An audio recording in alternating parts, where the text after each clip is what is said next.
বোকাখাত মহকুমা বোকাখাত সমজিলালৈ আজি উদ্দিত হ'ল। আজি সমজিলাৰ ফলকখন যেতিয়া মই আঁতৰাইছোঁ মোৰ আনন্দৰ লোটক গৈছে। মই অত্যন্ত আনন্দিত। মই প্ৰথমেই বোকাখাতবাসী ৰাইজক আন্তৰিক অভিনন্দন জনাইছোঁ আজিৰ এই শুভ দিনটোত। আজিৰ এই অনুষ্ঠানটো খুব সুন্দৰকৈ হৈ গৈছে, তো ভাল লাগিছে। সমজিলা হ'লে বহুতখিনি ক্ষমতা আৰু ক্ষমতাৰ বিকেন্দ্ৰীকৰণ হ'ব। এতিয়া প্ৰশাসনটোক ৰাইজে ওচৰতে পাব। তো এই যে এনেধৰণৰ কামবোৰ হৈছে মুখ্যমন্ত্ৰী ডাঙৰীয়াৰ দূৰদৃষ্টিৰ স্পষ্ট প্ৰতিফলন। ইয়াৰ আগেয়ে ডিব্ৰুগড়ত মুখ্যমন্ত্ৰীৰ সচিবালয় কৰিলে, য'ত মুখ্যমন্ত্ৰী মাজে মাজে উপস্থিত থাকিব। এতিয়া প্ৰতিটো সমষ্টিতে সমজিলা হ'ব।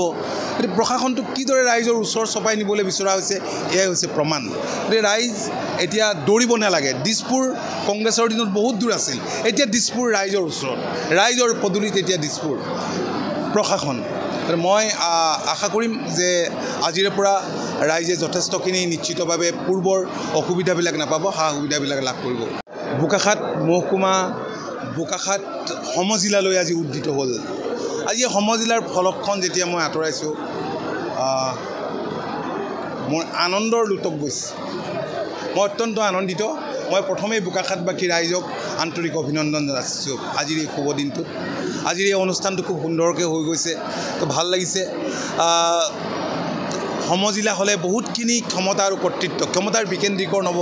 এতিয়া প্ৰশাসনটোক ৰাইজে ওচৰতে পাব। তো এই যে এনেধৰণৰ কামবোৰ হৈছে মুখ্যমন্ত্ৰী ডাঙৰীয়াৰ দূৰদৃষ্টিৰ স্পষ্ট প্ৰতিফলন। ইয়াৰ আগেয়ে ডিব্ৰুগড়ত মুখ্যমন্ত্ৰীৰ সচিবালয় কৰিলে, য'ত মুখ্যমন্ত্ৰী মাজে মাজে উপস্থিত থাকিব। এতিয়া প্ৰতিটো সমষ্টিতে সমজিলা হ'ব। গতিকে প্ৰশাসনটোক কিদৰে ৰাইজৰ ওচৰ চপাই নিবলৈ বিচৰা হৈছে, এয়াই হৈছে প্ৰমাণ। গতিকে ৰাইজ এতিয়া দৌৰিব নালাগে। দিছপুৰ কংগ্ৰেছৰ দিনত বহুত দূৰ আছিল, এতিয়া দিছপুৰ ৰাইজৰ ওচৰত, ৰাইজৰ পদূলিত এতিয়া দিছপুৰ প্ৰশাসন।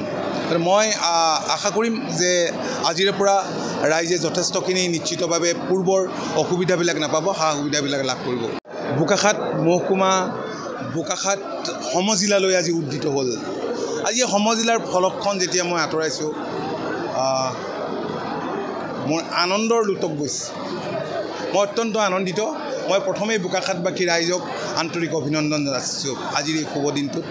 আজিৰ এই অনুষ্ঠানটো খুব সুন্দৰকৈ হৈ গৈছে, তো ভাল লাগিছে। সমজিলা হ'লে বহুতখিনি ক্ষমতা আৰু ক্ষমতাৰ বিকেন্দ্ৰীকৰণ হ'ব। এতিয়া প্ৰশাসনটোক ৰাইজে ওচৰতে পাব।